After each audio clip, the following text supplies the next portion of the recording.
कहीं सखी सोया हमारे कोरे मन मानी का हम बताई सखीर तोहे उनको कहानी का कहीं सखी सोया हमारे कोरे मन मानी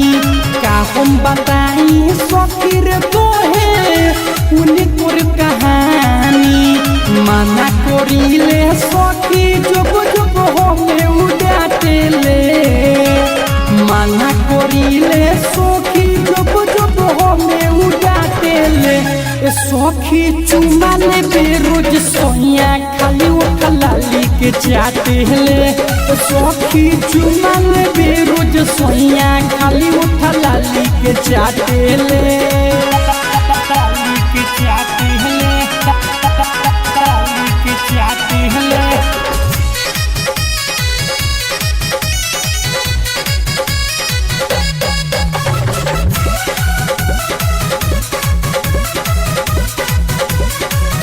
फंस गई सखी ओइसन मोहरब के जाल में दूसर कुछ चाहे नहीं रखेला बेहाल में फंस गई सखी ओइसन मोहरब के जाल में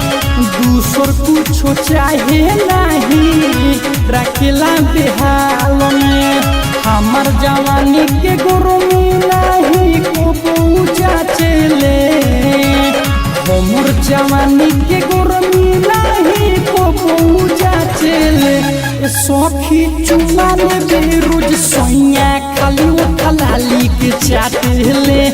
सखी चुमा लेबे रोज सोया खाली वो लाली के चाटेले